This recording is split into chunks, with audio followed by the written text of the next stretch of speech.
Качества. Вот. И большая благодарность Марии Будановой, которая перевела с французского на русский.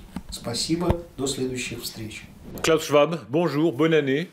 Merci bien. C'est toujours un plaisir de discuter avec vous l'état du monde. Merci d'être là. Vous êtes une des voix les plus écoutées sur la scène internationale.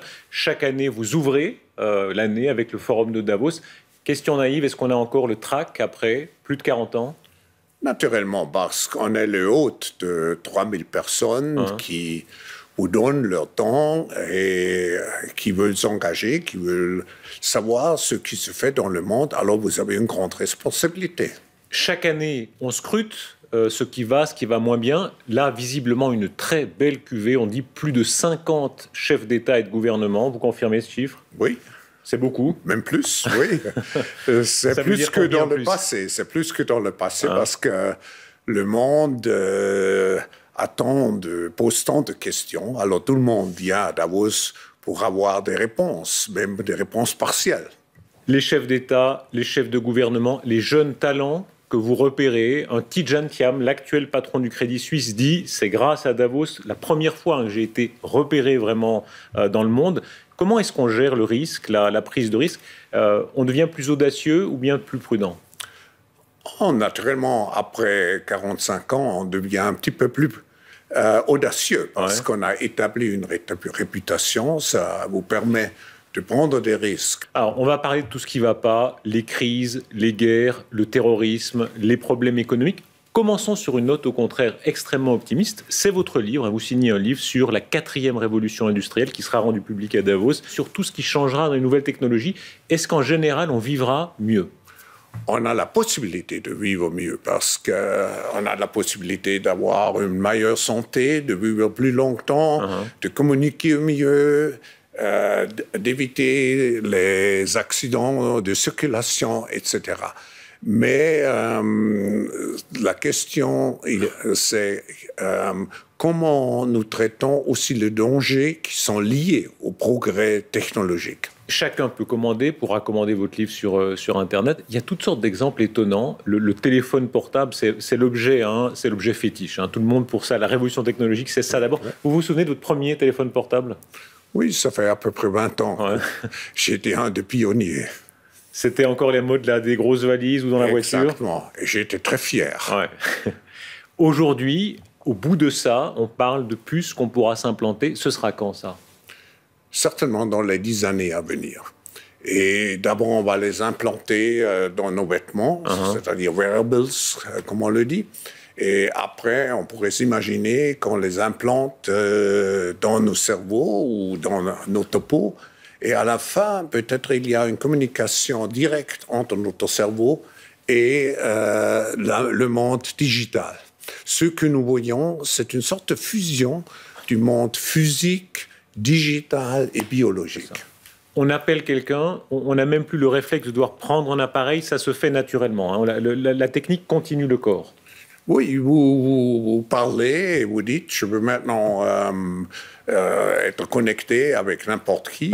Et d'abord, vous avez les robots personnalisés. Et j'ai vu que M. Zuckerberg a prédit qu'à la fin de l'année, il va avoir son robot, son butler personnalisé qui est à sa disposition. Donc, comme dans Downton Abbey, on aura son butler personnel, son serviteur, son esclave? Oui, mais il y a une différence. C'est un serviteur qui, avec l'intelligence artificielle, apprend et qui n'est pas seulement votre assistant pour des travaux manuels, qui peut vraiment être un partenaire intellectuel de vous. Est-ce qu'on pensera différemment, selon vous? Est-ce que ce sera une révolution si puissante qu'on concevra différemment le monde? Oui, ça changera parce que beaucoup des tâches intellectuelles que nous exerçons maintenant vont être reprises par des machines intelligentes. Alors, ça va nous focaliser sur ce qui est vraiment humain, c'est-à-dire l'interaction, la passion, l'empathie, la passion, l'amour, etc. Je crois que cette révolution technologique, comme je l'explique dans le livre, a la possibilité de vous faire encore plus humain. aimer encore plus avec la technologie? On verra, on verra. C'est une passion très ancienne chez vous, hein. Vous avez une formation d'ingénieur. Vous retrouvez ça, vous étiez jeune ingénieur, aujourd'hui vous êtes patron d'une immense organisation internationale. Vous retrouvez cette passion de réfléchir à la science? Oui, ça me fascine, et ça me fascine pas seulement intellectuellement. C'est tout à fait clair pour moi, ce changement technologique, cette révolution, quatrième je l'appelle, va changer tous les secteurs industriels, ça va changer nos marchés d'emploi, ça va changer notre système d'éducation. Je crois que nous ne sommes pas conscients de l'impact et de la vitesse que cette révolution va avoir. Je vous donne un exemple. Uber. C'est venu, ça a changé tout un système. Et ce qui est vraiment nouveau dans ces technologies, c'est pas seulement de nouveaux produits, c'est le système de transport, le système d'éducation qui va changer. Vous donnez des graphiques étonnants. Le monde Facebook, par exemple, la nation Facebook, vous dites il y a plus de gens sur Facebook qu'il y a de Chinois, d'Américains, etc. C'est un peuple. Il y a un peuple entier. Le monde presque est sur Facebook. Oui, ça montre que nous sommes complètement interconnectés aujourd'hui. Ça donne la possibilité de créer de nouvelles communautés, de trouver de nouveaux amis. J'ai appris qu'une grande partie maintenant de mariage est basée sur l'interaction sur l'Internet. Alors ça nous donne de possibilités d'aller plus loin, pas seulement dans un sens physique, mais dans un sens intellectuel. Ça, c'est le bon côté. Le mauvais, ou parfois bon côté, c'est le contrôle policier qui est possible grâce à ça. Est-ce que ça vous fait peur? Non, ça me fait de soucis, parce que ce qui est clair dans ce nouveau monde, on doit accepter une transparence, et je dirais même une transparence totale. Regardez par exemple la discussion qu'on a eue en concernant le système bancaire, le secret bancaire.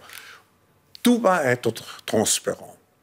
Et il faut s'habituer, il faut se comporter ainsi.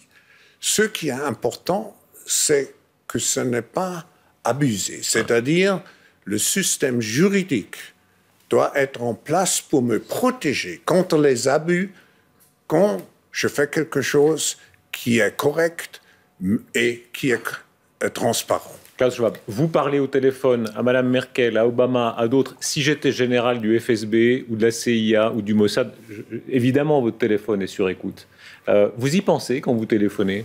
Oui, naturellement, ça devient, comment dirais-je, intégré dans votre personnalité. Mais si on n'a rien à cacher, il ne faut pas avoir peur. Vous dites, on vivra tous dans une sorte de transparence totale, tôt ou tard? Oui, exactement. Et ça a la possibilité de nous faire plus responsables de ce que nous faisons.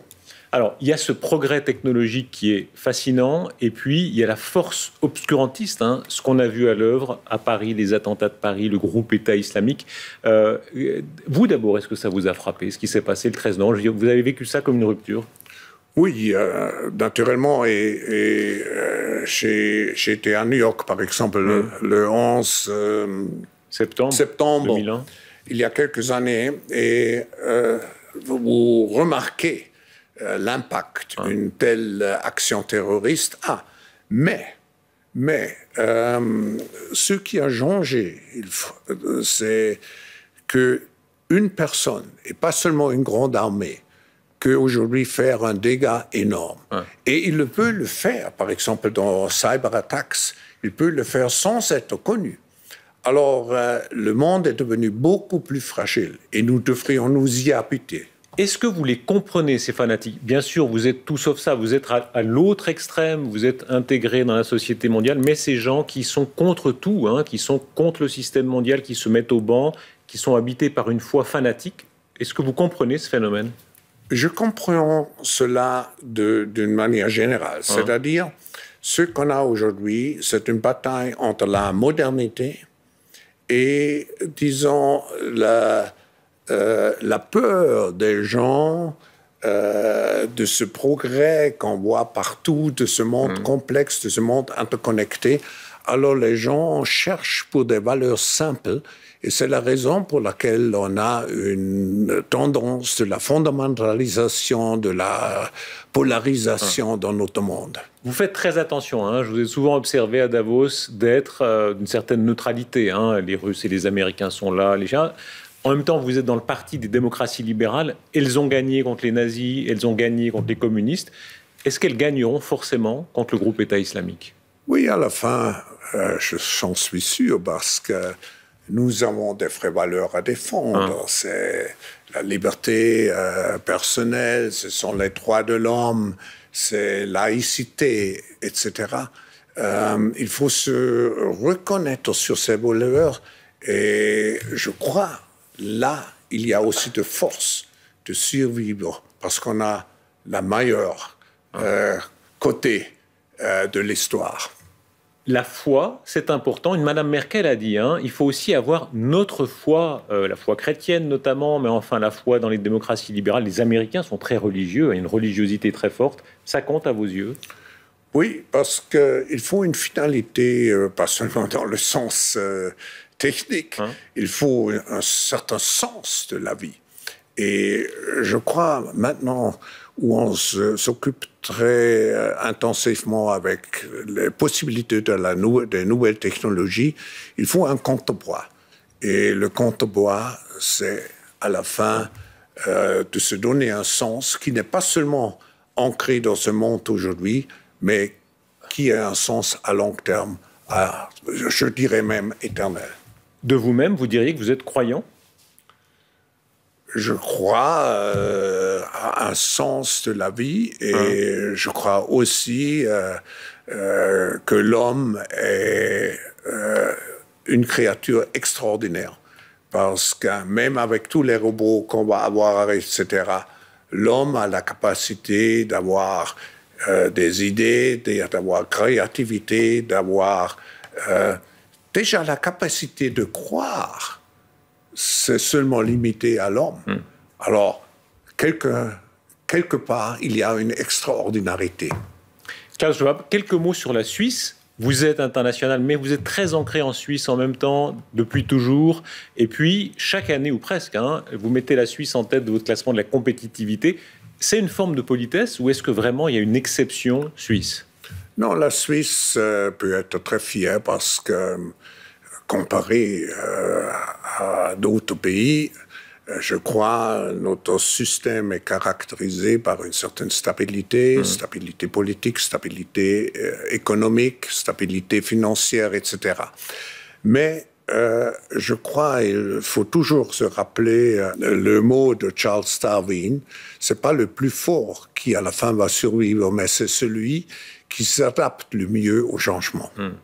Quand vous voyez nos conseillers fédéraux à Davos, hein, c'est pas forcément les plus brillants, c'est pas forcément les meilleurs, les plus showman, etc. Mais ils sont là, ils sont stables, ils durent. Ça, c'est un atout. Oui, la stabilité, la sérieuxité, c'est peut-être plus important que la brillance et la capacité rhétorique. La fiabilité, c'est essentiel. Dans votre réussite même? Oui, c'est le mot-clé.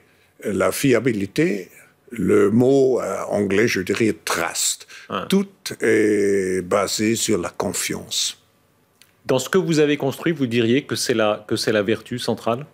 Oui, oui, parce qu'on a établi une certaine confiance et naturellement, on remplit un certain besoin. C'est le besoin de la coopération entre le monde politique et le monde industriel, et j'ajoute le monde de la société civile.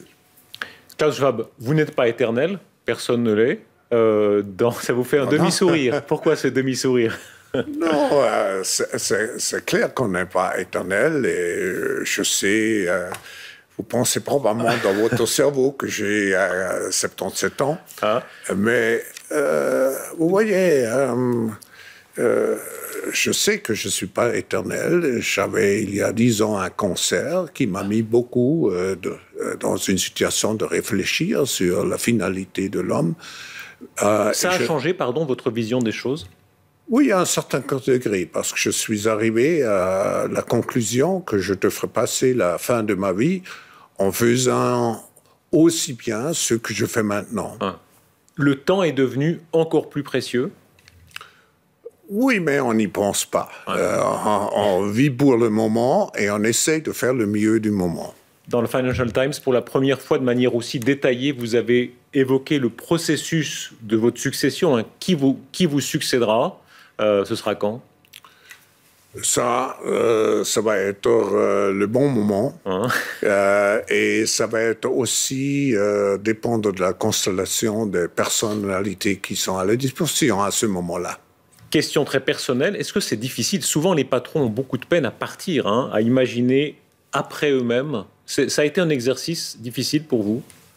Non, parce que je fais un devoir. Je fais le devoir aussi mieux que possible.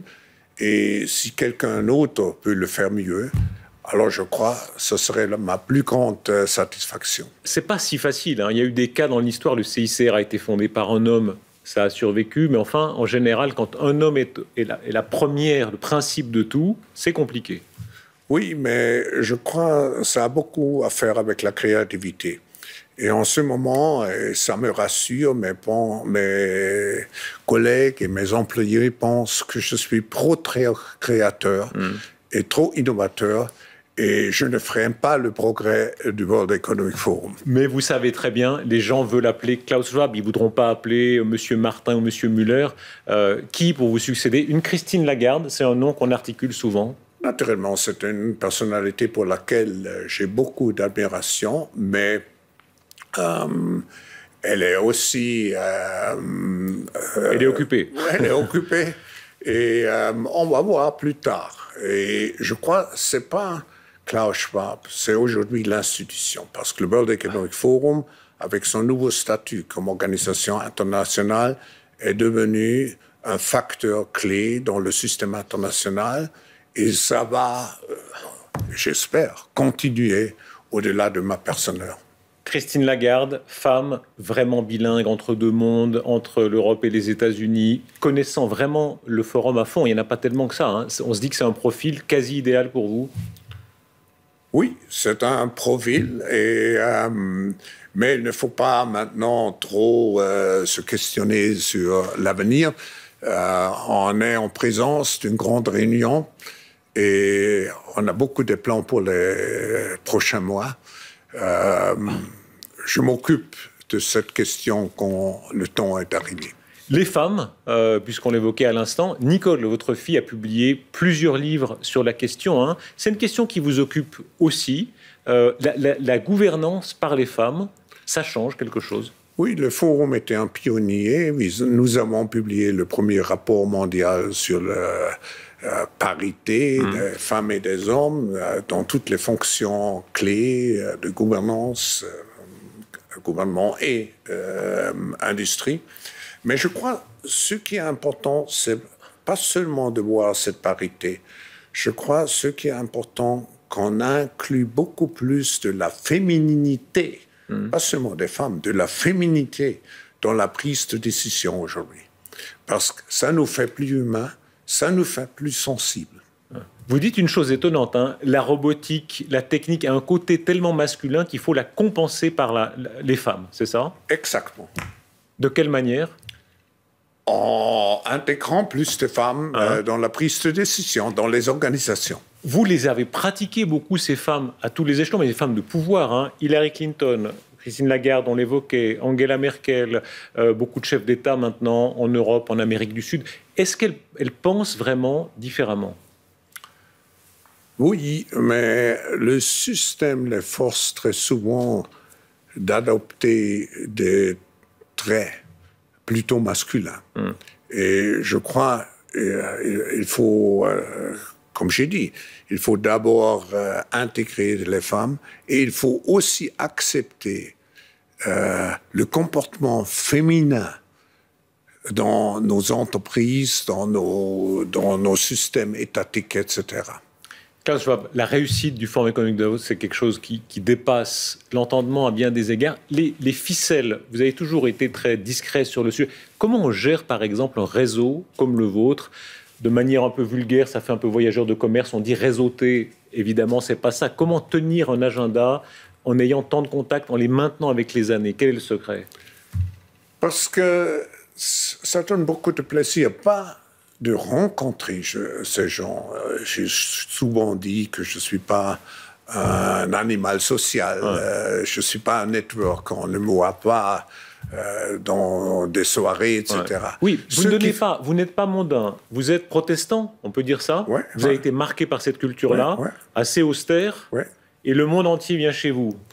Comment c'est? C'est l'interaction, disons, intellectuelle. Parce qu'il faut se donner mutuellement quelque chose. Et ce n'est pas en tenant un verre de cocktail. C'est d'avoir un échange d'idées. Alors, pendant la réunion prochaine, j'ai quelque chose comme 60, 80, je ne sais pas exactement, mais c'est dans cet ordre de réunion personnelle. Et je me réjouis, ça me donne beaucoup de plaisir, parce que c'est un échange où j'apprends beaucoup et je peux aussi donner beaucoup. La gestion du temps, c'est essentiel. Est-ce qu'on le gère? Certains disent qu'il faut gérer son agenda comme à la guerre, hein, se battre pour chaque minute. C'est votre vision des choses? Oui, je dois dire, ma journée est très planifiée. Je tiens beaucoup à ma fitness personnelle, intellectuelle et corporelle. Vous parliez de l'âge, hein, 77 ans dans votre cas. Vous parlez de la longévité dans votre livre sur la 4e révolution industrielle. Ça fait partie de la longévité technique, mais aussi humaine. Elle sera augmentée.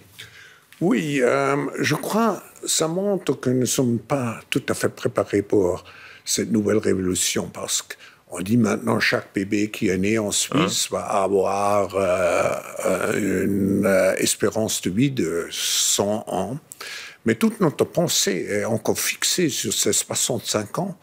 Et le monde politique, la population n'est pas préparée parce que c'est irréaliste qu'on peut tenir cet âge. Il faut flexibilité, l'âge de pension, et donner aux talents une possibilité de travail aussi long qu'ils veulent et qu'ils sont effectifs, mais donner aussi aux ceux qui sont usés par le travail de se retirer même plus tôt. Dans vos souvenirs, vous rappelez que vous êtes un enfant de la guerre, hein, vous avez été marqué par la Seconde Guerre mondiale. Il y a eu les autres guerres après, hein, la guerre contre les soviétiques, il y a eu la guerre contre le groupe État islamique, elle se déroule maintenant.